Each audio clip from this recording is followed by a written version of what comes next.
Meeting मध्ये म्हटलं होतं मी की स्वच्छता पहिले करा पांढरीची. एक गेट नाही 7 गेट लावू आपण पांढरीले. पहिले त्या लोकांच्या नावासाचं पहिले गावात करू. इथून गेल्यानंतर पहिले दारूची भट्टी, तिथं वरलीची भट्टी, तिथं जिल्हा परिषद शाळेजवळ घरांत जाता येत नाही तुम्हाला. हा 3 टीचर नव्हते त्या शाळेला आतापर्यंत. त्याच्यासाठी मीटिंग घ्या म्हटलं तर नाही. इकडून सोसायटीच्या बाजूला सगळं शाळेतले पोरं जातात, रस्त्यानं जातात, घाण लागते पाण्याचं, ते तुम्ही कचरा उचलता येत नाही. त्याच्यासाठी गावाला एकत्र येता येत नाही, निवाऱ्यासाठी एकत्र येता येत नाही.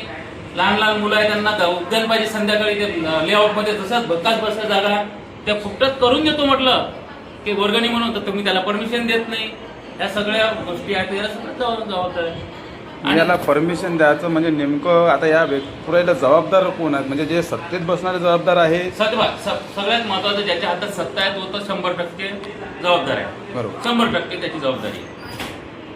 त्याचं आपल्या लोकांना नेत्या जनतेला जागृत करण्याचं कामही त्याचं आहे. बरं त्यांना करायला लागत नाही की प्रकल्प आहे, शासनाचे प्रकल्प आहे किंवा आपल्या लोकांना नागरिकांना महिलांना सक्षमीकरण करण्याचे येतात, तुम्ही ते राबवते नाही. मोठ्या मुश्किलला सोसायट्या करतात, त्या सोसायटीचे काय हाल आहे.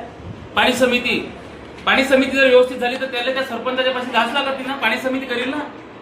लोकसहभाग सत्तेचं विकेंद्रीकरण म्हणून राहिलो, म्हणून आपल्याला अज्ञानात आहोत आपण. अजून शिक्षण आपल्यापर्यंत खरं पोहोचलं नाही. ज्याला आपण शिक्षण म्हणून राहिलो ते फुटांग आहे.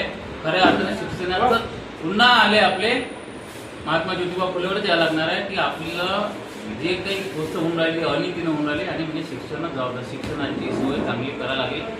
संस्कार आणि शिक्षण या 2 गोष्टी आहे, हे कमी पडून राहिले आपले.